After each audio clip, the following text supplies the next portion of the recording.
ফাঁকা, তাই নীল মতন দেখায়। আকাশ টাকাশ বলতে কিচ্ছু নাই। বর্তমান প্রযুক্তি যুগের উচ্চ শিক্ষিত বিজ্ঞানীদের তথ্য। কারণ আকাশের ধারে পাশে আজ পর্যন্ত কেউ যেতে পেরেছে? ভবিষ্যতে পারবে? এমন জায়গায় আল্লাহ আকাশ বানিয়েছে, তোদের আন্ডা বাচ্চাও ভবিষ্যতে আকাশের ধারে পাশে আসতে পারবে না। কিন্তু আমি আল্লাহ যার সহায় হয়ে যাই, মান কানা লিল্লাহ, আমি আল্লাহ আমার আপন যারা হয়ে যায়, কানাল্লাহু লাহু, আমি আল্লাহ তাদের আপন হয়ে যাই। আর আমি আল্লাহ যাদের আপন হয়ে যাই, দুর্জয়কে পরাজয় করিয়ে তাদের আমি সফলতা অর্জন করিয়ে জীবনে প্রতিষ্ঠিত করি। জোরে বলুন একটু সুবহানাল্লাহ। পয়গম্বর বলছেন, এই পৃথিবীর জমিন থেকে নীল আকাশ যতটা ফাঁকা, এক একটা আকাশ ততটা পুরু, তার উপরে আবার ততটা ফাঁকা, আবার একটা আকাশ ততটা পুরু, তার উপরে আবার ততটা ফাঁকা, আবার একটা আকাশ ততটা পুরু। এইভাবে আকাশ আল্লাহ বানিয়েছেন সাতটি, সাবওয়া সামাওয়াতেন তিবাকান, মাঝে মাঝে ফাঁকা দিয়ে দিয়ে আল্লাহ আকাশ বানিয়েছেন সাতটি, ফাঁকা রেখেছেন সাতটি। তার উপরে আছে সিদরাতুল মুনতাহা, তার উপরে বহু দূর ফাঁকা। তারপরে আছে আল্লাহর আরশ কুরসি। জোরে বলুন একটু সুবহানাল্লাহ। আল্লাহ যেখানে অতীতকালে বসতেন, বর্তমানে বসছেন, ভবিষ্যতেও বসে বিশ্ব চরাচর সব পরিচালনা করে থাকেন, সে আল্লাহর থাকার জায়গা হলো আরশ কুরসি। তাই বলে আপনি যেন এই ধারণা করবেন না বহু দূরে আল্লাহ সাত আকাশের উপরে আরশে কুরসিতে আছে, আমরা দুনিয়ায় যা করব আল্লাহ দেখতে পাবে না। আল্লাহ বলেন আল্লাহু সামিউম বাসীর, আমি যেখানেই থাকি না কেন, তোমরা কোথায় কি করো না করো, কম্পিউটার মেশিন খুললে যেমন সব তথ্যগুলো পটপট করে বেরিয়ে যায়, আমার চোখের সামনে সব তথ্যগুলো পরিবেশিত হয়। কোন কাজ করে তোমরা আমারে ফাঁকি দিতে পারবে না। জোরে বলুন একটু সুবহানাল্লাহ।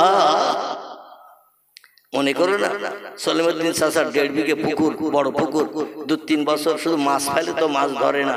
আর পুকুরের ভেড়ির পাশে মানে পাড়ের উপরে কলা বাগানে ঝাড় দিয়েছে, রাত 1:30টার দিকে দুটো ভাত কুড়ো দিয়ে এক খামন জাল ফেলে দেবো, জাল সাগিয়ে তোলা যাবে না, বহু মাছ রয়েছে। এখানে অবশ্য কে এরকম ধরে না, এখানকার লোকের নামে বদনাম দেন, আমার আবার যেতে হবে তো নাকি? আরে আল্লাহ বলছি, ও বান্দা বান্দিরা, ইয়ালামু খায়নাতাল আয়ুনে ওয়া মা তুখফিস সুদুর। চোখের ইশারায় কারোর সঙ্গে যদি চোখের ইশারায় তুমি কথা বলো, দুনিয়ার কেউ বুঝবে না কি বলছো, তুমি যার সঙ্গে কথা বলছো সেই বুঝতে পারবে চোখ টিপে আমার সঙ্গে কি বলছে। আল্লাহ বলেন কেউ বুঝতে না পারলো আমি ওটা বুঝি।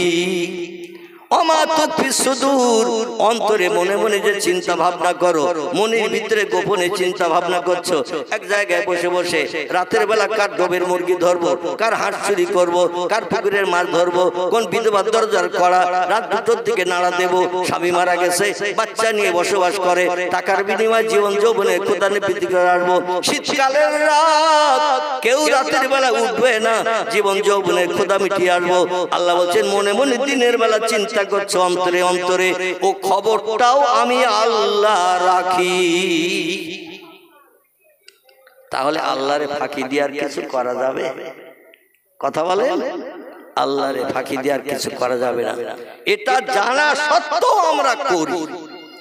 ঠিক বলেছি না ভুল বলেছি? এটা জানা সত্ত্বেও আমরা করি। আল্লাহ বলছেন যা কিছু করছো সব টেপ রেকর্ডের মতো টেপ হয়ে যাচ্ছে, ক্যাসেট হয়ে যাচ্ছে। এই যে মোবাইল লাগিয়ে দিয়েছে, আমি কথা বলছি ওতে উঠছে না, উঠছে না, কথা বলেন, পরে ছেড়ে দিলে আবার আমি যদি কোনো বক্তৃতা করতে করতে কাশি, ও কাশিটা উঠবে না, উঠবে না, সব উঠবে কিনা? তা সব যদি বিজ্ঞানীরা বানাতে পারে, আল্লাহ কি পারে না? আল্লাহ বলছেন যেটা তোমরা পারো না সেটা আমি পারি, যেটা তোমরা দেখতে পাও না সেটা আমি দেখতে পাই, যে কাজ তোমরা করতে পারো না সে কাজ আমি করতে পারি, যে কথা তোমরা শুনতে পাও না সেটাও আমি শুনতে পাই। জোরে বলুন সুবহানাল্লাহ। আমি হলাম সেই আল্লাহ সুবহানাহু ওয়া তাআলা।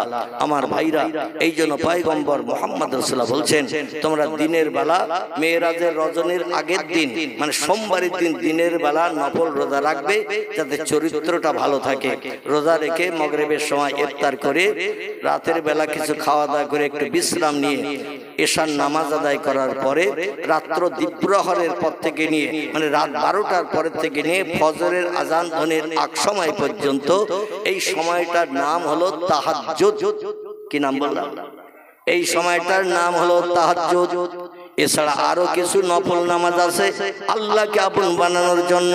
একটি নামাজের নাম হলো ইশরাক। কি নাম বললাম? ইশরাক। ফজরের নামাজের পরে এই ইশরাকের নামাজ আদায় করতে হয়। তারপর একটা নামাজের নাম আছে, নাম হলো তার চাশত। কি নাম বললাম? বেলা 10টা 10:30টার সময় এই নামাজ পড়তে হয়।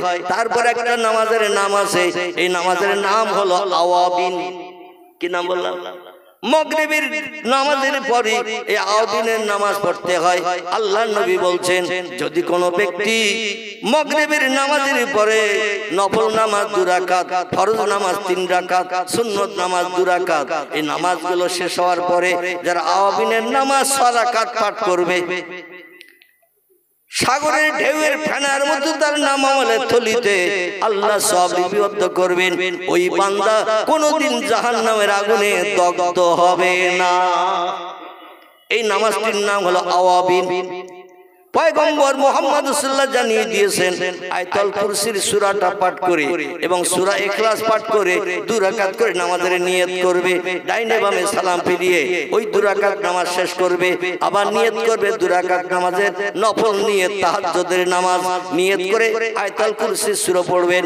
আল্লাহু লা ইলাহা ইল্লা হুয়াল হাইয়ুল কাইয়্যুম লা তাখুযুহু সিনাতু ওয়ালা নাওম লাহু মা ফিস সামাওয়াতি ওয়া মা ফিল আরদ মান জাল্লাযী ইয়াশফাউ ইনদাহু ইল্লা বিইজনিহি ইয়ালামু মা বাইনা আইদিহিম ওয়া মা খালফাহুম ওয়া লা ইউহিতুনা বিশাইইন মিন ইলমিহি ইল্লা বিমা শাআ ওয়াসিয়া কুরসিয়ুহুস সামাওয়াতি ওয়াল আরদ ওয়া লা ইয়াউদুহু হিফযুহুমা ওয়া হুয়াল আলিয়্যুল আযীম। জোরে বলুন সুবহানাল্লাহ।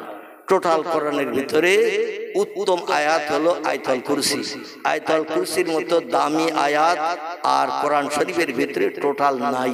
জোরে বলুন সুবহানাল্লাহ। বর্ণনাকারীরা বর্ণনা করেছেন, আয়াতুল কুরসি একবার পাঠ করলে আল্লাহ পাক অধ্বংস কোরআন শরীফ পড়ার সব বান্দার নামামলে লিখে দেয়। কতটা? কোরআন হলো 30 পারা।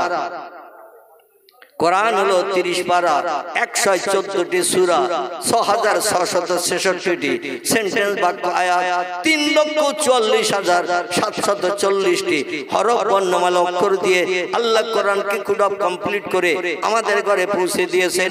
তখন হাফেজ সাহেব যদি কোরআন তেলাওয়াত করে, তখন হাফেজ নিজে বসবে, কেউ বুঝতে পারবে না। অন্য পাশে ব্যক্তি যদি বসে থাকে, ও মৌপকার ডানার গুনগুনানি আওয়াজ শুনবে, কোন হরফ কোনটা কি পড়ছে বোঝা যাবে না। পড়বে যে সেই বুঝতে পারবে, তখন হাফেজ। এইরকম তখন ভাবে যদি কোরআন কেউ পড়ে, অন্তত 6 থেকে 6.5 ঘন্টা কোরআন খতম করতে তার সময় লেগে যায়। ক ঘন্টা? 6.5 ঘন্টা, মতান্তরে 6 ঘন্টা সময় লাগে কোরআন শরীফ শুরু থেকে শেষ পর্যন্ত তেলাওয়াত করতে, তোকেও হাফেজের কণ্ঠে।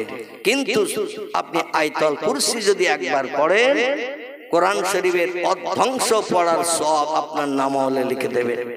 হাদিস শরীফে আরো তথ্য এসেছে, আল্লাহর পয়গম্বর বলছেন, কোরআন শরীফে 3টি সূরা আছে সবথেকে ছোট শর্ট, সব থেকে ছোট শর্ট সূরা। একটির নাম হলো সূরা কাউসার। কি নাম? সূরাতুল কাউসার। একটির নাম সূরাতুল আসর, একটির নাম হলো সূরাতুল ইখলাস।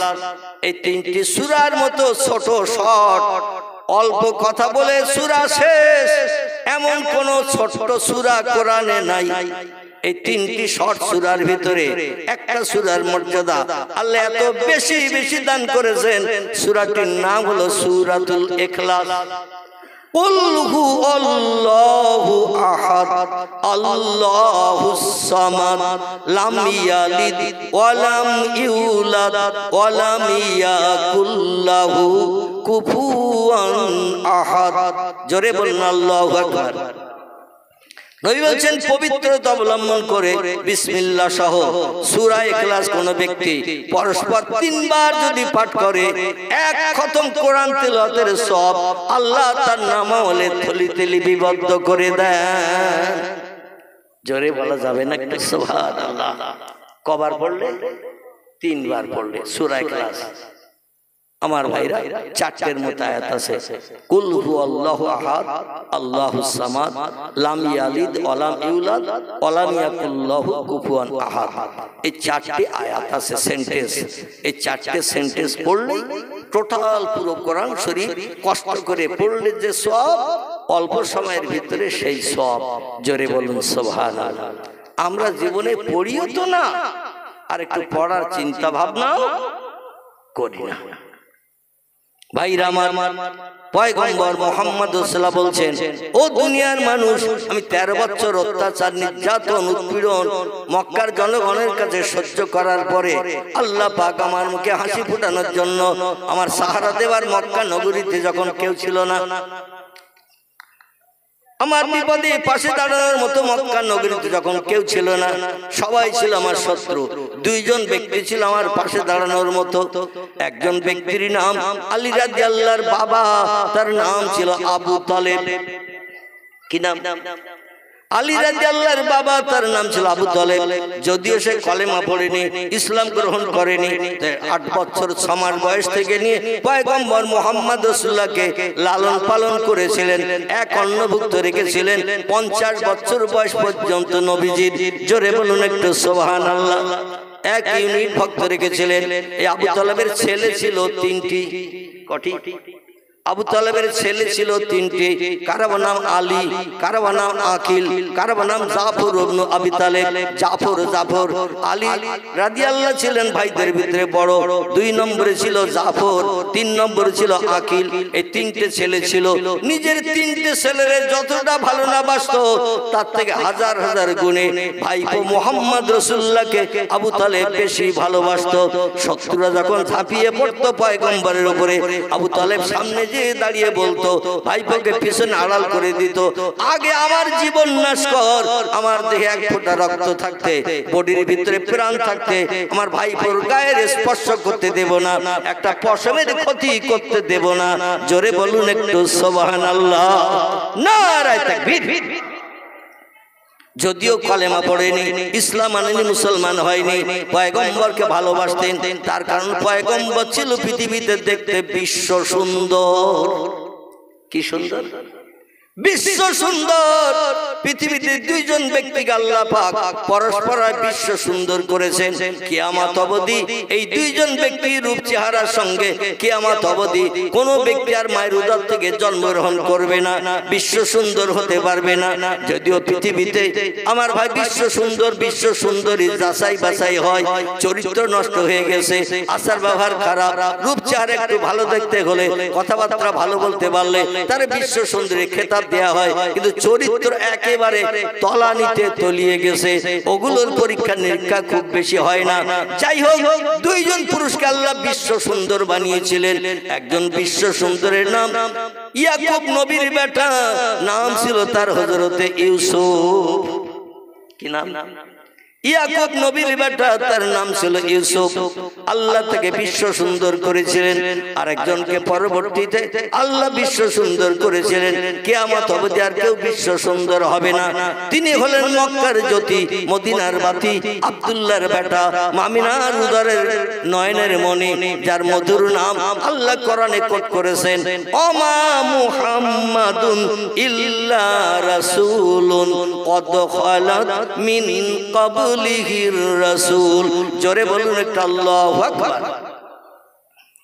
কোরআন পাকের 22 পারা সূরা আহজাবের ভিতরে আল্লাহ তত্ত্ব কোট করে দিয়েছেন, ও বিশ্ববাসী, আমি মুহাম্মদ নামধারী একজন ব্যক্তিকে তোমাদের উপকারের জন্য, কল্যাণের জন্য, দুনিয়ার সংসার জীবনের সুখভোগের জন্য, ভালো আদর্শ তৈরি করার জন্য মুহাম্মদ নামধারী একজন ব্যক্তিকে রাসূল করে, প্রফেট করে, মহামানব করে, মেসেঞ্জার করে, পথ প্রদর্শক করে বিশ্ববাসীর কল্যাণের জন্য পাঠিয়েছি। তিনি শুধু পৃথিবীতে পয়গম্বর হিসেবে, মহামানব হিসেবে, রাসূল হিসেবে আসেন নাই, আমি আল্লাহ তাকে বিশ্ব সুন্দর করে পৃথিবীতে পাঠিয়েছি। বিশ্ব নবীর দুগালে আমাদের যেমন দাঁত আছে কখানা, দুপাটিতে, কথা বলে 32টা, পয়গম্বরের দাঁত ছিল 32টা। আমাদের দুই হাতে আঙুল যেমন 5টা করে 10টা, পয়গম্বরের 6টা করে 12টা ছিল না, পয়গম্বরের 10টা ছিল। দুই পায়ে আঙুল যেমন 5টা করে 10টা, পয়গম্বরের তাই ছিল। আমাদের নাকের ছিদ্র যেমন 2টো, পয়গম্বরের তেমন ছিল। আমাদের দুই নাকের পাশে 2টো চোখ, পয়গম্বরের চোখ ছিল কটা? 2টো। কিন্তু আল্লাহ পাক আরেকটা চোখ প্রত্যেকটি ব্যক্তির দান করেছেন। সেই চোখ আমরা আলগা করতে পারিনি, সেই চোখে দেখতে পাইনি। সেই চোখটির নাম হলো অন্তরের চোখ। এইখানে বসে থাকেন, চোখ বন্ধ করেন, ঘরের শোকেসের শেলফের উপরে কোথায় কোন বইয়ান থাকে, কোথায় কোন জিনিস থাকে, এখানে বসে বসে আপনি অন্তরের চোখ চালিয়ে দেন, দেখতে পাবেন না? পাবেন না? শেলফের উপরে, শোকেসের ভিতরে বা কোথায় কোন জায়গায় যে জিনিসটা রাখা থাকে, ঘরে ঢুকলেই নজরে পড়ে, বার হওয়ার সময় নজরে পড়ে। এইখানে বসে চোখ বন্ধ করেন, অন্তরের চোখ চালিয়ে দেন, দেখবেন আপনার চোখের সামনে ভাসবে ওই জিনিসটা অমুক জায়গায় আছে। এই জিনিসটার নাম হলো অন্তরের চোখ। পৃথিবীর বিজ্ঞানীরা মোবাইল মেশিন বানিয়ে বাস্তব তত্ত্বটা একেবারে প্রকাশ করে দিয়েছেন। এখান থেকে মোবাইল মেশিনে আপনি যদি কথা বলেন, জাপান, জার্মান, ইংল্যান্ড, হল্যান্ড, পোল্যান্ডে, এ কথা যেতে দেরি হবে নাকি? 10,000 12,000 কিলোমিটার দূর 2-1 সেকেন্ডের ভিতরে যদি কথা বিজ্ঞানীরা পৌঁছাতে পারে, এখানে মোবাইল মেশিনের মাধ্যম দিয়ে আমেরিকা, জাপান, জার্মানে কোন আপনজন যদি থাকে, ভিডিও কলে যদি তার ফটো আপনি দেখতে পান, কথা বললে তার গাল নড়াও দেখতে পাচ্ছেন, কথা বলছে মুস্কি হাসছে সেও দেখতে পাচ্ছেন। বিজ্ঞানীরা যদি সম্ভবপর হয়, আল্লাহ কি অপারক? আল্লাহ অপারক? আল্লাহ বলছেন আমিও পারি, বরং তোদের আগে পারি। জোরে বলুন একটু সুবহানাল্লাহ। আমি তোদের আগে পারি। তোরা যখন মেশিন বানিয়ে সম্ভব করেছিস, আমার বহুকাল আগে আমি সম্ভব করে রেখেছি। আমার মহামূল্যবান সম্পদ পৃথিবীতে তোদের উপকারের জন্য পাঠিয়েছি, তার নাম হলো আল কোরআন। কি নাম বললাম? আল কোরআন। কোরআন পাকের 22 পারার শেষে আল্লাহ একটি সূরা কোট করে দিয়েছেন। সূরাটির নাম হলো সূরাতুল ইয়াসিন। কি নাম বললাম? সূরাটির নাম সূরাতুল ইয়াসিন। এই সূরায় আল্লাহ বলছেন, বিসমিল্লাহির রহমানির রহিম, ইয়াসিন ওয়াল কুরআনিল হাকীম। আল্লাহ বলছেন আমার মহব্বতের ইয়াসিন, বিশ্ব নবীর গুণবাচক নাম। ইয়াসিন নামটা হলো নবীজির গুণবাচক নাম। আল্লাহ ডেকে বলছেন আমার মহব্বতের ইয়াসিন অল কোরআনিল হাকীম, আমার মহামহিমান্বিত আসমানি লৌহে মাহফুজের সংরক্ষিত মিষ্টি মধুর সত্যবাণী, সত্য ভাষা, যার নাম হলো আল কোরআন। এই কোরআনকে আপনার উম্মতের কল্যাণের জন্য আমি মহাবিজ্ঞান করে পৃথিবীতে পাঠিয়েছি।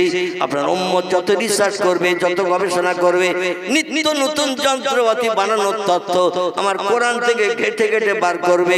মানুষকে দুর্জয় পরাজয় করার জন্য, দুর্জয়কে পরাজয় করার জন্য, অসম্ভবকে সম্ভব করার জন্য আমার কোরআনকে বিজ্ঞানের বাবা করে পৃথিবীতে পাঠিয়েছে।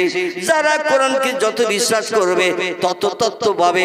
বেদের মতো, পুরাণের মতো, গীতার মতো, ভগবতের মতো, রামায়ণের মতো, মহাভারতের মতো, জিন্দাবাস্তার মতো, গ্রন্থ সাহেবের মতো, মনুসংহিতার মতো, উপনিষদের মতো, তৌরাতের মতো, জবুরের মতো, ইনজিলের মতো, বাইবেলের মতো। আমার কোরআনকে জানো অনেক দিন বয়স হয়ে গেছে বলে পুরানো ধারণা করো না। আমার কোরআনের একটা নাম দিয়েছি কোরআনুম মাজিদ। জোরে বলুন একটু আল্লাহু আকবার। আমার কোরআনের একটা নাম দিয়ে দিয়েছি, নাম হলো তার কোরআন মজিদ। কোরআন শব্দের বাংলা অর্থ হলো তেলাওয়াত করো, পড়ো। কাপড় দিয়ে জড়িয়ে সামসেটে রাখলে কাজ হবে না, শোকেসের কাঁচের ভিতরে রাখলে বাইরের থেকে দেখা যাবে, লাভ মানে কিছু পাবে না। ও পৃথিবীর মানুষ, কোরআন থেকে যদি লাভ পেতে চাও, কোরআন থেকে যদি সফলতা অর্জন করতে চাও, সফল যদি হতে চাও, কোরআন শব্দের বাংলা অর্থ হলো কারা ইয়াকরাউ কারানান, শব্দের বাংলা অর্থ হলো তেলাওয়াত করো, পড়ো। যত পড়বে তত জ্ঞান অর্জন করতে পারবে, নতুন নতুন যন্ত্র মেশিন বানাতে সুবিধা পাবে। কোরআন আমি মেশিনের সব তত্ত্বগুলো ভরে দিয়েছি উম্মতে মুহাম্মাদের মুখে হাসি ফুটানোর জন্য। জোরে বলুন একটু সুবহানাল্লাহ। কোরআন শব্দের বাংলা অর্থ হলো তেলাওয়াত করা, পড়া। আর মজিদ শব্দের বাংলা অর্থ হলো বেদ পূর্ণ হতে পারে, গীতা পূর্ণ হতে পারে, ভগবত পূর্ণ হতে পারে, রামায়ণ পূর্ণ হতে পারে, মহাভারত পুরাণ হতে পারে, জিন্দাবাস্তা পুরাণ হতে পারে, গ্রন্থ সাহেব পুরানো হতে পারে, মনুসংহিতা পুরানো হতে পারে, উপনিষদ পুরানো হতে পারে, বেদ পুরানো হতে পারে, বাইবেল পুরানো হতে পারে। আমার কোরআনের নাম দিয়েছি নূতন কোরআন। মাজিদ শব্দের বাংলা অর্থ হলো নূতন, নূতন, নূতন। কিয়ামত অবধি আমার কোরআন কোনোদিন পুরানো হবে না। সব ধর্মগ্রন্থ প্রয়োজনে ফেলে রাখো, অনেকদিন বয়স হয়ে গেছে, ফেলে রাখো, হাত দিলেও যা না দিলেও তাই, এতে কোনো লাভবান উপকার কিছু হবে না। কিন্তু আমার কোরআন কিন্তু অন্য ধর্মগ্রন্থের মতো পূর্ণ হবে না। আমার কোরআনের নামই হলো নূতন কোরআন। যত পড়বে তত মাল পাবে, যত পড়বে তত নিত্য নতুন যন্ত্র বানানোর তত্ত্ব দিতে পারবে। সেই খোদার কসম, আল্লাহ আখিরি জামানার পয়গম্বরের উম্মতের কল্যাণের জন্য কোরআন যদি পৃথিবীতে না পাঠাতেন, এখান থেকে ৫০০,০০০ বছর আগে বিজ্ঞান যখন কিছুই বানাতে পারেনি, এখনো তাই পারত না যদি মুহাম্মদ রাসূলুল্লাহর কাছে আল্লাহ কোরআন না পাঠাতেন। এই জন্য ভারতের হিন্দু ভাইদের ঘরে একজন উচ্চ শিক্ষিত ব্যক্তি, লোকটির নাম হলো ডক্টর মানবেন্দ্রনাথ রায়, যিনি অক্সফোর্ড বিশ্ববিদ্যালয় থেকে MA ফার্স্ট ক্লাস ডিগ্রি নিয়ে ভারতের জমিনে ফিরে এসেছিলেন। ইতিহাসে তার নাম লিপিবদ্ধ হয়ে আছে। লোকটির নাম ডক্টর মানবেন্দ্রনাথ রায়। তিনি একটি তথ্য দিয়েছেন, আমি তথ্যটা আপনাদের কাছে পরিবেশন করলে আপনাদের মগজ সাফ হবে ইনশাআল্লাহ। ডক্টর মানবেন্দ্রনাথ রায় বলছেন, learning from the Muslim, Europe become the leader of modern civilization। জোরে বলুন একটু মারহাবা, একটু জোরে বলুন মারহাবা। ডক্টর মানবেন্দ্রনাথ রায় হিন্দুর ঘরের বাচ্চা, আমাদের ধর্মগ্রন্থ পড়ার কোনো দরকার তার নাই, তেলাওয়াত করে মানে মতলব জানার কোনো প্রয়োজন তার নাই, কিন্তু তিনি আমাদের কোরআন তেলাওয়াত করে তত্ত্ব দিয়েছেন। লার্নিং ফ্রম দ্য মুসলিম, মুসলমানদের শিক্ষার প্রভাবে, মুসলমানদের জ্ঞানের প্রভাবে Europe become the leader, Europe মহাদেশ আজ নেতৃত্বের আসন অধিষ্ঠিত হয়েছে। Japan, German, America, Holland, Poland এরা পৃথিবীতে দাদাগিরি করার সুযোগ পেয়েছে। বিভিন্ন মিল কলকারখানা বানিয়ে যন্ত্রপাতির পাটসাদি তৈরি করে তাম বিশ্বে সাপ্লাই করে কোটি কোটি টাকার মালিক তারা হয়েছে। আমাদের দেশের ৭০, ৭৫, ৭২ টাকা, ওদের দেশের ১ টাকা। ঠিক বললো না ভুল বললো? আমাদের দেশের ৬৫ টাকা, ওদের দেশের ১ টাকা। ওরা শিল্প বিপ্লব করেছে, মিল কলকারখানা বানিয়েছে, কোরআন বিশ্বাস করে গবেষণা করে হাজারো যন্ত্রপাতি মেশিন বানিয়ে, মিল কলকারখানা বানিয়ে, দুর্জয়কে পরাজয় বরণ করে হাজার যন্ত্রপাতির পাটসাদি বানিয়ে তাম বিশ্বে সাপ্লাই করে কোটি কোটি টাকা উপার্জন করে তাম বিশ্বকে এখন মুঠার ভিতরে পুরে নিয়ে ওরা দাদাগিরি করছে, নেতৃত্ব করছে।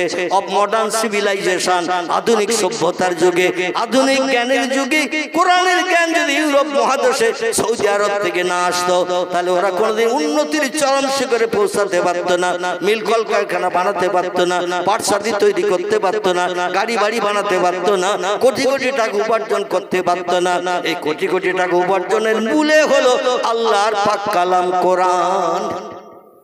একটু জোরে বলা যাবে না সুবহানাল্লাহ? আমি একটু মাঝে মাঝে বাংলাদেশে যেতাম, তবে ৩ বছর যেতে পারি না অসুস্থতার কারণে। আপনারা কম বেশি জানেন, আমি কঠিন রোগে আক্রান্ত হয়ে ৩ বছর ঘর ফিরে হয়েছিলাম। ঘর থেকে নিচে পর্যন্ত নামার সুযোগ আমার ছিল না। আমার এই মহল্লা খিদিরপুর মসজিদ কম বেশি জানেন, দেখতে দেখতে ৪০ বছরের মতো হয়ে গেছে। ওখানে আমি ইমামতি করছি, কিন্তু বিগত ৩ বছর কাল কিছু কম বেশি হবে আমি ওখানে ইমামতি করতে আসতে পারতাম না। একদিন বাদ একদিন আমাকে কলকাতায় ডায়ালিসিস করতে যেতে হতো, সপ্তাহে ৩ দিন করে বাড়ি থেকে কলকাতায়। হসপিটালের বেডে আবার শুয়ে থাকতে হতো ৪ ঘন্টা। রক্ত শোধন করে মেশিনের মাধ্যম দিয়ে আবার দেহে পুরিয়ে দেওয়া হতো। ২.৫ বছর একটানা ডায়ালিসিস হয়েছে, একদিন বাদ একদিন। কত কষ্ট, মানে চিরসুখী জন ভ্রমে কি কখন ব্যথিত বেদনা বুঝিতে পারে, কি যাতনা বিষে বুঝিবে সে কিসে, কবু আসি বিষে দংশ নিজারে। কবি কিতাবে লিখেছেন, চির সুখী জন ভ্রমে কি কখন ব্যথিত বেদনা বুঝিতে পারে, কি যাতনা বিষে বুঝিবে সে কিসে, কবু আসি বিষে দংশ নিজারে। সাপে যার কেটেছে সেই জানে সাপের বিষের জ্বালা যন্ত্রণা কি, সাপে যারে দংশন করিনি ওকে বিষের জ্বালা বুঝবে, বুঝবে? সাপে যারে সবল মারেনি বিষ দেহের ভিতরে ঢুকাইনি, ও কোনোদিন অনুভব করতে পারবে না, বুঝতে পারবে না বিষের জ্বালা যন্ত্রণা কি।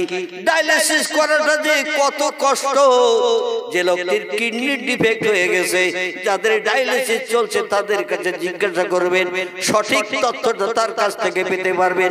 আল্লাহ পাক অধমকে 2.5 বছর কাল একদিন বা একদিন এই বসিরহাটের নেউরাদিঘি থেকে নিয়ে আমাকে 2.5 ঘন্টা রাস্তা কলকাতায় যেতে হয়েছে। আবার ডায়ালিসিসের পরে 2.5 ঘন্টা রাস্তা বাড়ি ফিরতে হয়েছে। টোটাল ডায়ালিসিস বেরিয়ে বাড়ি আসতে দৈনন্দিন আমার 9 ঘন্টা করে সময় লাগতো। ক ঘন্টা? 9 ঘন্টা করে সময় লাগতো, একদিন দুদিন নয়, 2.5 বছর। এই কঠিন রোগ থেকে আল্লাহ মুক্তি দিয়েছে। আপনাদের মতো আমার মহব্বতের ভাই, মহব্বতের বন্ধু বান্ধব রাতের বেলা তাহাজ্জুদের নামাজ পড়ে যারা, কিসের নামাজ? তাহাজ্জুদের নামাজ। এই নামাজটা আল্লাহর কাছে খুব প্রিয়, খুব পছন্দনীয়। এই নামাজ যারা পাঠ করে আর নামাজ অন্তে আল্লাহর কাছে হাত তুলে কিছু চাইলে আল্লাহ হাত কোনোদিন ফেরত দেয় না, ও হাত কোনোদিন ফেরত দেয় না। এইরকম কিছু মহব্বতের ভক্ত আছে। গতকাল আমার জলসা ছিল দক্ষিণ 24 পরগনা জয়নগর। কোথায় বললাম? দক্ষিণ 24 পরগনা জয়নগর, যেখানে জয়নগরের মোয়া বিক্রি হয়। জানেন তো, হাড়িতে করে, মাটির হাড়িতে করে রাখে। এই মোয়া অনেকে আমরা খাই না, সাত করে। ওখানে রাস্তার ধারে সারা রাত নিয়ে বসে থাকে, সারা রাত দোকানের সামনে দোকান খোলা। যে যখন আসবে রাত 2, 3, 4 দোকান বন্ধ থাকবে না, অন্য দোকান সব বন্ধ, মোয়ার দোকান খোলা। মানে যে যখন আসবে ও মোয়া কিনে নিয়ে বাড়ি যাবে, ছেলে মেয়েদের দেবে। এই জয়নগরের ওখানে আমার প্রোগ্রাম ছিল গতকালকে। তো আমি যেটা আপনাদের কাছে বলতে চাচ্ছিলাম সেটি হলো, এই আমার ভাইরা, সেখানকার মানুষেরা বলছিল, হুজুর যখন ওই 2 তলা মাদ্রাসার উপরে আমার বসা জায়গা করেছে, এসে সালাম কালাম করে বলছে, হুজুর আমি 20 কিলোমিটার দূর থেকে এসেছি। আমি বললাম, কেন ভাই? বলে, অনেকদিন আপনার দেখিনি তাই দেখতে এসেছি। মোবাইলে শুধু আপনার ফটো দেখতাম আর আপনার ছেলেরা ফেসবুকে দিত, তাই দেখতাম সেই কঠিন অবস্থা, চোখ দিয়ে টপ টপ করে পানি বার হতো। আর প্রতিদিন আমরা এই 2 ভাই, 2জন, তারা বলছে আমরা এই 2জন ভাই হাফেজ সাহেব মানুষ, মাদ্রাসার শিক্ষকতা করেন। বলে, আমরা এই 20 কিলোমিটার দূর, জায়গাটির নাম হলো মহিষমারি। কি নাম বললাম? মহিষমারি গ্রাম থেকে শীতের রাতে মোটরসাইকেল করে এসেছি, আপনার চাঁদ মুখটা একটু দেখবো। হুজুর আপনি তো উঠবেন সেই রাত 11টায়, আমরা অত রাত পর্যন্ত থাকবো না, তো আপনার সঙ্গে একটু সাক্ষাৎ করে আমরা চলে যাব, মাদ্রাসার ডিউটি আছে, সকাল আবার ফজরের নামাজ পড়াতে হবে। আমরা এই 2 ভাই যখন শুয়ে থাকি, বালিশের পাশে আপনার মোবাইল ছেড়ে দিয়ে ওয়াজ শুনতে শুনতে প্রতিদিন ঘুমাই। এমন কোনো দিন নেই যেদিন আপনার ওয়াজ না শুনলে আমাদের ঘুম আসে। বলে, আপনার ওয়াজ শুনতে শুনতে আমরা ঘুমিয়ে পড়ি। আমি বলি, ভাই আপনারা শুধু বলছেন না, এরকম বহু ভক্ত আমার রাত 2, 2:30, 3টের সময় মালয়েশিয়া থেকে ফোন করে, সৌদি আরব থেকে ফোন করে, জেদ্দা থেকে ফোন করে, দুবাই থেকে ফোন করে। বাংলাদেশের মানুষ, আমাদের ভারতের কিছু মানুষ বিভিন্ন দেশ বিদেশে থাকে, সেখান থেকে ওরা দিনের বেলা ফোন করে, আমাদের এখান তখন রাত ভোর হয়ে যায়। ওরা দিনের বেলা, সন্ধ্যাবেলা, বিকালে ফোন করে, আমাদের এখান তখন রাত। ওরা তো ততটা বোঝে না, তো রাত 2, 3টের সময় ফোন করে ঘুম ভাঙিয়ে দেয়। আমি, কে বলছেন ভাই? বলে, আমি বাংলাদেশের বগুড়া একটা ছেলে। আপনি থাকেন কোথায়? বলে, হুজুর সৌদি আরবে জেদ্দায় থাকি। আমি, কি করছেন? বলে, হুজুর এখানে কাজ করি। আমি, কি কাজ করেন? বলছে, হুজুর কাগজ কুড়ুই। কি করে? পিঠে থলে বক্সা নিয়ে রাস্তার কাগজ কুড়োই। আমি, কাগজ কুড়িয়ে ক পয়সা হয়? বলে, আমাদের বাংলাদেশের টাকায় 40,000 টাকা আমাদের খেয়ে দিয়ে মাইনে হয়। বাংলাদেশের টাকায় কাগজ কুড়লে 40,000 টাকা মাইনে। মানে আমাদের 22 টাকা, 22.5 টাকা, সৌদি আরবের 1 টাকা। ক টাকা? সৌদি আরবে 1 টাকা। আমাদের দেশের ইন্ডিয়ার টাকায় 22.5 টাকা, বাংলাদেশের টাকা আরো 5-7 টাকা বেড়ে যাবে পার টাকায়। যাই হোক, ওদের টাকার দাম এত বেশি, কিন্তু ওদের দেশে ধান নাই, গম নাই, জব নাই, ভুট্টা নাই, আখ নাই, তামাক নাই, কিচ্ছু ওদের দেশে নাই। এমন করে আপেল নাই, নাশপাতি নাই, কলা নাই, তরমুজ নাই, পেঁপে নাই, শসা নাই, কিচ্ছু হয় না। সুবরি নাই, নারকেল নাই, কিচ্ছু নাই। কিন্তু ওদের দেশের টাকা দাম আল্লাহ এত বেশি করে দিয়েছে, একমাত্র আল্লাহর ইবাদত বندگی করার কারণে ওদের দেশে আল্লাহ দিয়েছে তেলের ভান্ডার। কিসের ভান্ডার? তেলের ভান্ডার। ওদের দেশে 1 লিটার পেট্রোলের দাম 90 পয়সা।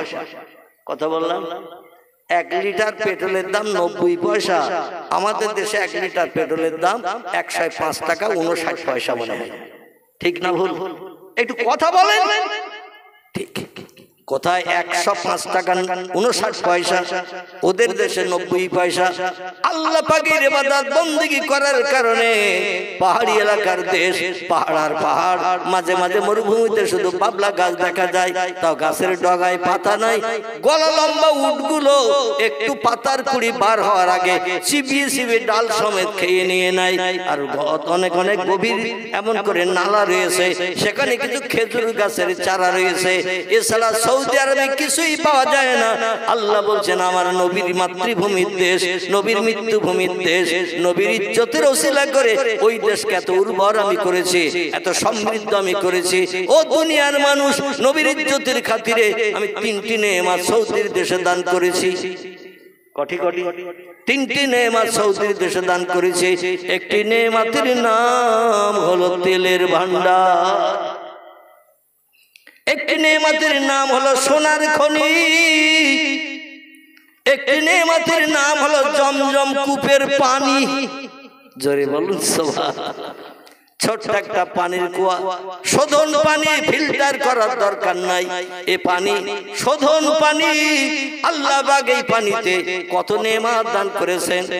আল্লাহ নবী বলছেন এই পানি যখন পান করবে, বসে বসে পান করবে না, কিবলামুখী হয়ে 2 হাত পাত্রে লাগিয়ে ওই পানি পান করবে, বিসমিল্লাহ পাঠ করে।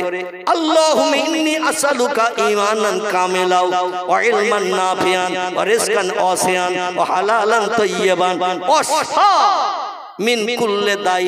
জোরে বলুন একটু আল্লাহু আকবার।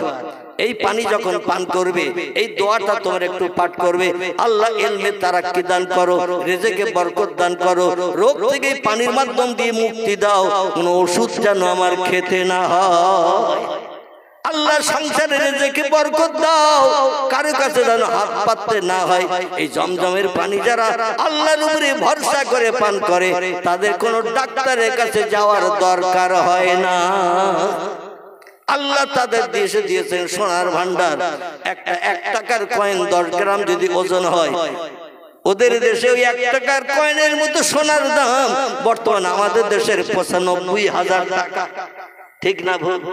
আল্লাহ মাটির তলায় সোনার ভান্ডার দান করে দিয়েছেন, আর তেলের ভান্ডার এত দান করে দিয়েছে, টোটাল বছরে 56 দিন তেল তুলে বিক্রি করলে সারা দেশের জনগণের 1 বছরে খাওয়ার টাকা হয়ে যায়।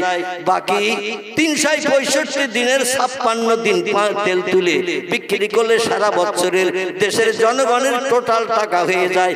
বাকি দিন শুধু তেল বিক্রি করে করে কোটি কোটি টাকার মালিক হচ্ছে সৌদি সরকার। এই জন্য ভারতবর্ষ এত উর্বর দেশ, সুজলা সুফলা শস্য শ্যামলা দেশ। এখানে আপেল হয়, নাশপাতি হয়, কলা হয়, তরমুজ হয়, টিবে হয়, বেদানা হয়, ডালিম হয়, সুন্দর সুন্দর রসালো ফল হয়। আখ থেকে শুরু করে, সুপারি থেকে শুরু করে, নারকেল থেকে শুরু করে, খেজুরের গাছের রস থেকে শুরু করে কত কিছু আমাদের দেশে পাওয়া যায়, ওদের দেশে কিচ্ছু নাই। কিন্তু আমরা যেগুলো খাই আমাদের দেশে হয় একেবারে অড়পড়া মাল। আর 1 নম্বর ভালো ভালো মালগুলো সব সৌদির দেশে টিকিট লাগিয়ে ফার্স্ট কোয়ালিটি, মানে বেটার কোয়ালিটি বলে ছোট ছোট স্ট্যাম্প লাগিয়ে কলাগুলোর স্ট্যাম্প লাগানো রয়েছে। একটা একটা কলার দাম 2 টাকা। কটা? আমি মনে করছি 2 টাকা হলে তো আমাদের থেকে দাম বেশি হয়ে যাচ্ছে। আমাদের দেশে তো 1.5 টাকায় পাওয়া যায়, কিন্তু আমাদের দেশে 2 টাকা মানে ওদের দেশে 44-45 টাকা। এখানকার 2 টাকা ওদের দেশে বিক্রি করলে আমাদের দেশের টাকা ওদের দেশের 2 টাকা সমান, আমাদের 45 টাকা সমান হয়। 1 নম্বর বেস্ট কোয়ালিটি। প্রত্যেকটা ফলের গায়ে, আপেলের গায়ে, কলার গায়ে সব স্ট্যাম্প লাগানো রয়েছে। সামনে ধরলে আর আয়না লাগবে না, চেহারার প্রতিবিম্ব ছবি দেখতে পাওয়া যাবে। মানে যাচাই করে বাছাই করে 1 নম্বর মালগুলো সব বিদেশে চলে যাচ্ছে, আর অল্পড়া মালগুলো সব আমাদের দেশে। এই কিছুদিন আমি গেলাম আসামে গেলাম, তো আমাকে কারখানা দেখে নিয়ে গেছে। 4 কারখানা। কিসের কারখানা? 4 কারখানা। দরং জেলা, দরং সেখানে কর্তৃপক্ষরা বলে হুজুর জলসা রাত্রি হবে, চল আমাদের এখানে কাছাকাছি কারখানা আছে, একটু চাকরি তৈরি হয় দেখে আসে। তো যে দেখে শুধু নাম্বারিং করা রয়েছে এমুড়ো মুড়ো কারখানার ভিতরে 1 2 3 4 5 6 7 8 9 10 11 পর্যন্ত 11 পর্যন্ত নাম্বারিং। আমি বলি ভাই এরকম নাম্বারিং সাইনবোর্ড লাগানো আছে কেন? বলে হুজুর এই একই পাতার চা এক এক রকম কোয়ালিটি হয় এক এক ঘরে, এই 11 পর্যন্ত নাম্বার হয়। আমি বললাম তো আমাদের দেশের চা আমরা খাই কত নম্বর? বলে লাস্টের যে নম্বর সেই নম্বর আমরা খাই, লাস্টের যে নাম্বার 11 নম্বর ওইটা আমাদের দেশে সাপ্লাই হয়। আমি বললাম তো আর বাকিগুলো? বলে 1 নম্বর 2 নম্বর 3 নম্বর সব আমেরিকা, জাপান, জার্মান, সৌদি আরব, দুবাই, আরব আমির শাহী, এরকম করে জর্ডন, পৃথিবীর বিভিন্ন দেশে সাপ্লাই হয়। ও মাল আমাদের নসিবে জোটে না। যেমন বাগদা চিংড়ি আমরা তৈরি করি কিন্তু আমাদের নসিবে জোটে। 800 টাকা 900 টাকা কেজি শুনলে বলবে মাথা খা, মাল পাঠিয়ে দে, কারণ টাকার দরকার। ঠিক না ভুল? আল্লাহ বলছেন ওদের আমি উর্বর করে দিয়েছি একটাই মাত্র কারণ, সৌদি দেশে মুয়াজ্জিন যখন আজান দেয় দোকানদারেরা দোকানের শাটার ফেলে দেয়, দোকানদার মালিক চলে যায় দৌড়িয়ে নামাজে জামাতে শরীক হতে। কর্মচারীরা বলে মালিক যাচ্ছে তাহলে আমরা বসে থাকবো কেন বাইরে, চল মালিকের সঙ্গে আমরাও যাই। খরিদ্দার দেখছে তো শাটার টেনে দিয়েছে, এই অক্তের নামাজটা যায় যাক মালটা কিনে নেই।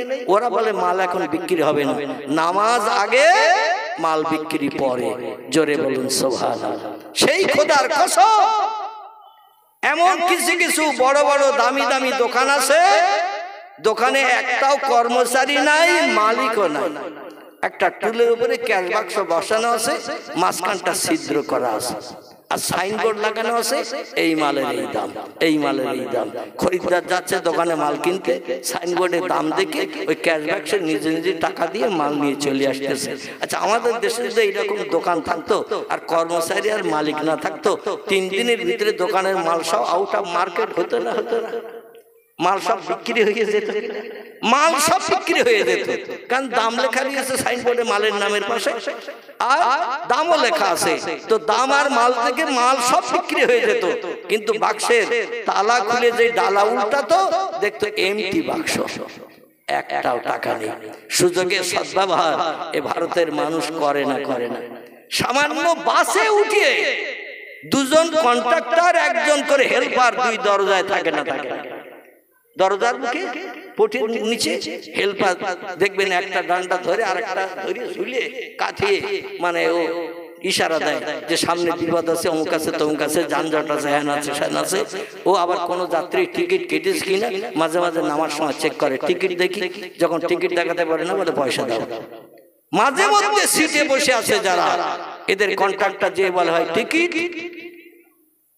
মাথা নাড়া দিচ্ছে, মানে হয়ে গেছে। কন্ট্রাক্টর বলছে আমি তো টাকা দিয়েছি, আমার তো ধারণায় আসতেছে। তা আর একটা বার একটু জিজ্ঞাসা করে দেখি, আর একবার যে বলছে একটু নরম স্বরে, ভাই টিকিট। আচ্ছা একবার বললাম বুঝতে পারিনি, ও বলছে ঠিক আছে ভাই, আমি মেলা লোকের কাছে যাচ্ছি স্মরণ নেই, আসলেও টিকিট কাটে, আসলে টিকিট কাটে। আমাদের এইদিকে বোধহয় এরম লোক নেই, আছে?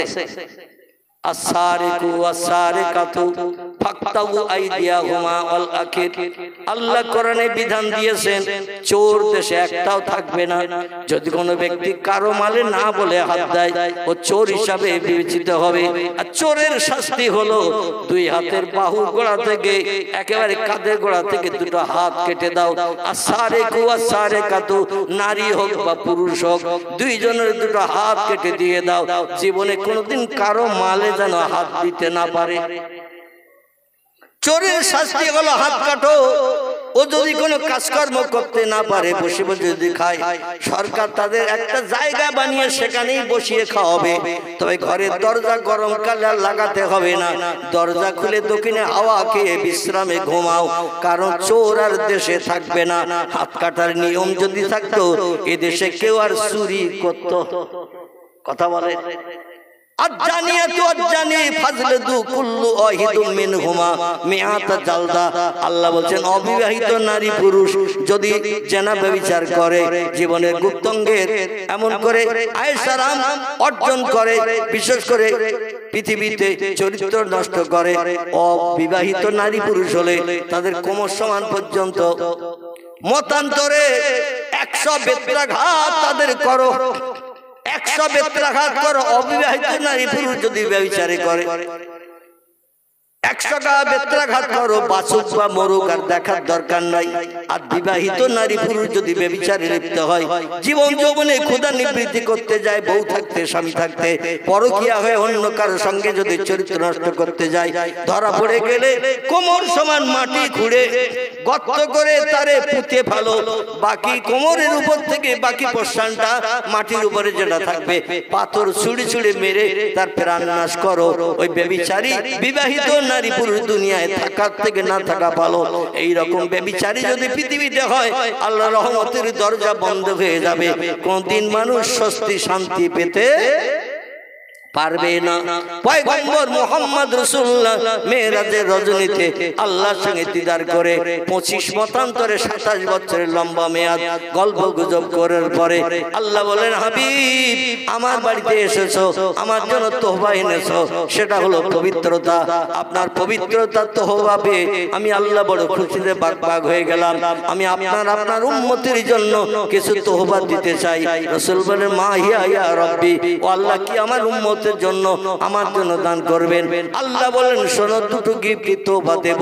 একটির নাম হলো নামাজ, একটির নাম হলো রমজানের রোজা।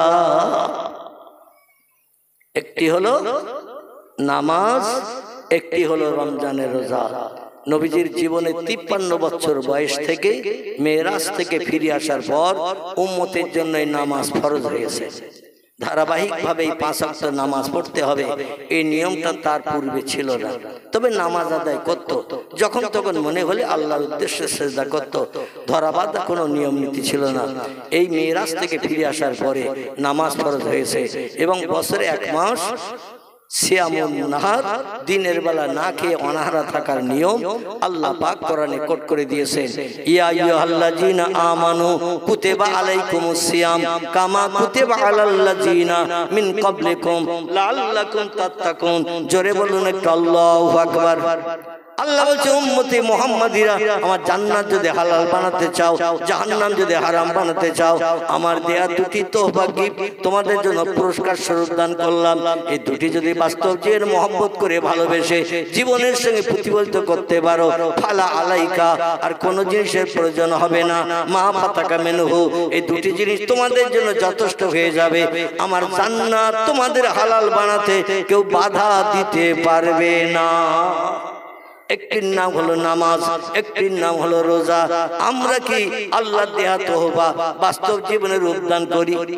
কিছু মুসলমান আছি সপ্তাহে একদিন শুক্রবারের দিন একটু মসজিদ দেখতে যাই। ঠিক বললাম না ভুল বললাম? সপ্তাহে একদিন একটু মসজিদ দেখতে যাই, সারা সপ্তাহ মসজিদের নাম নিশানা গন্ধ নাই। আল্লাহ নবী বলছেন, ইচ্ছাকৃত মুয়াজ্জিনের আযান শুনলো, ওই লোকটি মসজিদে জামাতে শরীক হলো না বা বাড়িতে ওই ওয়াক্তের নামাজটা আদায় করলো না। ইচ্ছাকৃত যদি নামাজ কাজা করে, তিরমিজি আবু শরীফের হাদিস, আল্লাহ নবী বলছেন, একটানা 80 হব্বা তাকে জাহান্নামের আগুনে জ্বালানো হবে। আমার ফরজ হুকুমকে নস্যাৎ যদি কেউ করে, আমার ফরজ হুকুমের মর্যাদা যদি না দেয়, ফরজ হুকুমকে বাস্তবে যদি রূপদান না করে, আমি একটানা 1 ওয়াক্ত নামাজ কাজা করার কারণে 80 হব্বা জাহান্নামের আগুনে জ্বালাবো। সাহাবীরা বললেন, মা হিয়াল হব্বা ইয়া রাসূলুল্লাহ, হব্বা কি জিনিস? আল্লাহ নবী বললেন, 2,88,00,000 বছর একটানা জাহান্নামে জ্বললে তারে বলা হয় 1 হব্বা। খুব ভালো করে একটু মগজ ঠান্ডা করে চিন্তা করে। 1 ওয়াক্ত নামাজ কাজা করলে, আল্লাহর ফরজ হুকুম নস্যাৎ করলে, আল্লাহ তাকে 80 হব্বা জাহান্নামের আগুনে জ্বালাবে। সাহাবীরা বললেন, নবীজি হব্বা কারে বলে? হব্বাটা কি? নবী বললেন, 2,88,00,000 বছর একটানা জাহান্নামের আগুনে জ্বললে তারে বলা হয় 1 হব্বা। এক ওয়াক্ত নামাজ কাজা করলে তার জ্বালানো হবে 80 হব্বা। প্রতিদিন ফরজ নামাজ কত কথা বলে 5 ওয়াক্ত। এই 5 ওয়াক্ত নামাজ হলো ফরজ। তাই দৈনন্দিন আমরা যারা 5 ওয়াক্ত নামাজ কাজা করছি, আমরা কি জান্নাতের নাম নিশানা গন্ধ কোনদিন পাবো এই ধারণা করতে পারি? কারণ আল্লাহর কোরআনের কথা যেমন সত্য, পয়গম্বর মুহাম্মদ রাসূলুল্লাহর জবানি কথাগুলো তেমন সত্য। অতএব অবশ্যই আমাকে আপনাকে দগ্ধ হতে হবে জাহান্নামের আগুনে। আর দুনিয়ার আগুনের থেকে 69 মতান্তরে 70 গুণ বেশি শক্ত করে, কড়া করে, কঠিন করে আল্লাহ জাহান্নামের আগুন বানিয়েছেন অপরাধীদের শাস্তি দেওয়ার জন্য। পৃথিবীর আগুনের কালার হলো লাল, আর জাহান্নামের আগুন 3000 বছর ধরে রড জ্বালিয়ে জ্বালিয়ে যেমন গুড় করা হয়, আল্লাহ জাহান্নামের আগুন কঠিন গাঢ় শক্ত করার জন্য 3000 বছর ফেরেশতাদের দিয়ে জ্বালিয়েছেন। জ্বালিয়ে জ্বালিয়ে জাহান্নামের আগুনের রং করা হয়েছে কালো। কি করা হয়েছে? কালো। ফেরেশতারা বলে ইয়া রাব্বি, ও আল্লাহ, এই জাহান্নামের আগুনের রং কেন কালো বানালেন? আল্লাহ বলছেন জাহান্নামীরা যখন জাহান্নামের আগুনে দগ্ধ হবে, আগুনে যখন পড়বে, এমন আগুনের কালার রং বানিয়েছি পাশে পাশে মানুষ জাহান্নামের আগুনে পড়বে, চিল্লাবে, আওয়াজ শুনতে পাবে, কিন্তু কালো আগুনের ভিতরে কেউ কাউকে দেখতে পাবে না। কে কেমন কষ্ট পাচ্ছে, কে কেমন পুড়তেছে, কে কেমন হাউতাশ করতেছে, কে কেমন চিল্লাচ্ছে, কেউ কাউকে দেখতে পাবে না, শুধু আওয়াজ শুনতে পাবে। কুল্লামা নুদিজাত জুলুদুহুম বাদদালনাহুম জুলুদান গায়রাহা লিয়াযুকুল আযাব। আমি জাহান্নাম এমন কোয়ালিটির করে বানিয়ে দিয়েছি, যখন আমার ফেরেশতারা লোহার শিকলের দড়ি গলায় পরিয়ে জাহান্নামের আগুনে ফেলে দেবে, আসামি সাব্যস্ত হওয়ার কারণে মিজানের দাড়ি পাল্লায় নেকি ওজনের পরে যখন আসামি সাব্যস্ত হয়ে যাবে, গরু ছাগলের গলায় দড়ি দিয়ে টেনে টেনে নিয়ে যেমন মাঠে বাঁধতে নিয়ে যাওয়া হয়, ওই রকম ফেরেশতারা লোহার ছাগলের দড়ি গলায় পরিয়ে গরু ছাগলের মতো হড় হড় করে টানতে টানতে নিয়ে জাহান্নামের আগুন নিক্ষেপ করে দেবে। আর ওই আগুনে যখন দগ্ধ হবে, পুড়বে, আল্লাহর কোরআন বলছে কুল্লামা নুদিজাত জুলুদুহুম, ওই জাহান্নামের অপরাধীদের গায়ের গোশত চামড়াগুলো জাহান্নামের আগুনের দ্বারা পুড়িয়ে কয়লার মতো ঝরিয়ে ঝরিয়ে ফেলা হবে। গোশত চামড়াগুলো আগুনে দগ্ধ হয়ে পুড়ে কয়লার মতো ঝরে ঝরে পুড়বে। বাদদালনাহুম জুলুদান গায়রাহা, আবার নতুন নতুন গোশত চামড়া তাদের গায়ে তৈরি করে দেয়া হবে। লিয়াযুকুল আযাব, আর নতুন নতুন আযাবের শাস্তি কোটি কোটি বছর ধরে উপভোগ করতে থাকবে। লা ইয়ামুতু ওয়ালা ইউকরিস ফিহা, জাহান্নামের আগুনে যারা জ্বলবে, কোনদিন আগুনে পুড়লে কোনদিন মরণ হবে না। আগুন এমন কোয়ালিটির বানানো হয়েছে, আগুনে পুড়ে দগ্ধ হবে কিন্তু মরণ হবে না। ওয়ালা ইউকরিস ফিহা, কোন বন্ধু বান্ধব এসে বলবে না এতদিন তোর খবর পাইনি তাই এখানে আসেনি, গতকাল খবর পেয়েছি আজ এসে গেছে। আর জাহান্নামের আগুনের ভিতরে তোর দগ্ধ হতে হবে না, বাইরে বার করে দেব, এমন বন্ধু কি সেদিন কেউ পাবেন? কথা বলে কেউ পাবেন? আল্লাহর কোরআন বলছে, ও দুনিয়ার মানুষ তোমরা শোনো, ইয়াউমা ইয়াফিরুল মারউ মিন আখিহি ওয়া উম্মিহি ওয়া আবিহি ওয়া সাহিবাতিহি ওয়া বানিহি আল আখির। জোরে বলুন একটা আল্লাহু আকবার। সেদিন হাসরের মাঠ থেকে খেলা শুরু হয়ে যাবে, ফাইনাল খেলা শুরু হয়ে যাবে। বাপ ছেলেরে চিনবে না, ছেলে বাপেরে চিনবে না, মা মেয়েরে চিনবে না, মেয়ে মায়ের কাছে পরিচয় দেবে না, ভাই বোনকে চিনবে না, বোন ভাইয়ের কাছে কোনো পরিচয় দেবে না, সন্তান বাপকে চিনবে না, বাপ সন্তানকে চিনবে না। সেদিন যা সেই নিজের জন্য হাউ হাউ করে কাঁদবার বলবে বাঁচাও বাঁচাও, কঠিন সূর্যের রৌদ্র হাসরের মাঠে আর সহ্য করতে পারছি না, এত পিপাসা গেছে, জিভটা লম্বা হয়ে পিপাসার কাতর হয়ে নাভির নিচে পর্যন্ত জিভটা লম্বা হয়ে বেরিয়ে যাবে, এত ক্ষুধা লাগবে। প্রত্যেকটি ব্যক্তি হাসরের মাঠে 50,000 বছরের লম্বা দিন দাঁড়িয়ে থাকবে, কোনো পানিও পাবে না, কোনো খাবারও পাবে না। সেদিন শুধু জ্বালার জ্বালা, যন্ত্রণার যন্ত্রণা, হাউতাস আর হাউতাস, কেউ কারো দিকে ফিরেও পর্যন্ত তাকাবে না। সেদিন আমাদের উপকারের দায়িত্ব পালন করবেন কে? যেদিন কেউ কারো হবে না, বাপ ছেলের হবে না, ছেলে বাপের হবে না, মা মেয়ের হবে না, মেয়ে মায়ের হবে না, বন্ধু বান্ধব কেউ কারো সাহায্যের জন্য এগিয়ে আসবে না। সেদিন আমাদের উপকারের দায়িত্ব পালন করবেন কে? আলহামদুলিল্লাহ। অনেকে বলে আল্লাহ। আল্লাহ কিন্তু হাসরের মাঠে কাহার নাম নিয়ে, জব্বার নাম নিয়ে, মিজাজ গরম করে, রুক্ষ মিজাজ নিয়ে আল্লাহ শুধু মিজানে দাড়ি পাল্লার দিকে আরশ কুরসিতে বসে শুধু তাকাবেন। সেদিন আল্লাহ পাক বলবেন, ফামাইয়া আমাল মিসকাল যাররাতিন খায়রান ইয়ারা, যে এক শস্য দ্বারা পরিমাণ পৃথিবীতে সৎ কাজ করে এসেছে আমি সৎ কাজের বদলা তারে দেব। অমাইয়া আমাল মিসকাল যাররাতিন শাররান ইয়ারা, যে এক শস্য দ্বারা পরিমাণ খারাপ কাজ করে দুনিয়া থেকে এসেছে খারাপ কাজ তার প্রতিদান তারে দেব। মিজানের দাড়ি পাল্লাই নেকি ওদি চাবি ওজন করব। শস্য দানে পরিমাণ বাড়তি ফ্যাসিলিটি কোন ব্যক্তিকে আমি দেব না, শস্য দানে পরিমাণ বাড়তি বিপদে কোন ব্যক্তিকে ফেলবো না। যার যেমন আমল তার তেমন প্রতিদান দেয়া হবে। সেদিন কেউ কারো দিকে ফিরেও তাকাবে না, আল্লাহ কারো সহায় হবে না। সেদিন আল্লাহ রুক্ষ মেজাজ নিয়ে, জ্বালাময়ী মেজাজ নিয়ে, জব্বার নাম নিয়ে, কাহার নাম নিয়ে বিচার শুরু করবেন। এত মেজাজ আল্লাহ কর্কশ ভাষায় কথা বলবেন, কোন ব্যক্তি আল্লাহর সামনে যেতেও সাহস পাবে না। এমনকি পয়গম্বরেরা পর্যন্ত আল্লাহর রুক্ষ মেজাজের সামনে যেতে ভয় পাবেন। সাধারণ মানুষ তো দূরে থাক, পয়গম্বরেরা যারা সৎ মানুষ, ভালো মানুষ, জীবনে কোনো খারাপ কাজ করেনি, তারাও পর্যন্ত রুক্ষ মেজাজে আল্লাহর সামনে যাবেন না। সেদিন আমাদের উপকারের দায়িত্ব পালন করবেন তিনি, আমাদের পয়গম্বর যিনি। জোরে বলুন একটু সুবহানাল্লাহ।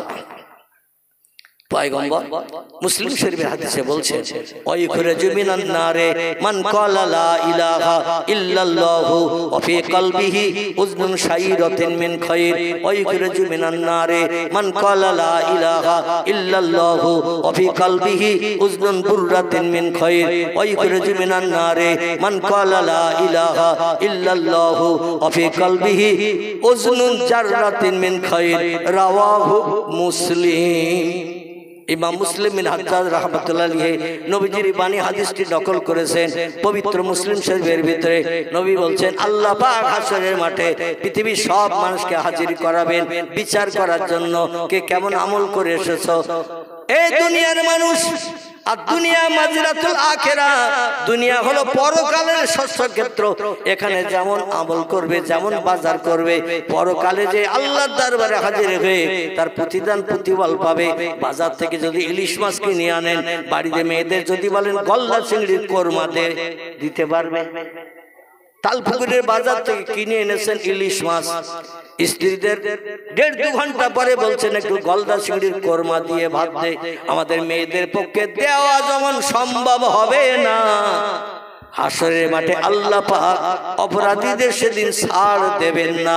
অবশ্যই জাহান্নামে তোমাকে যেতে হবে। আমার হুকুমের অমান্যতা দিয়েছো, আমার স্রষ্টা বলে মান্যতা দাও নাই, আমার কথার একটা পয়সা মূল্য দাও নাই।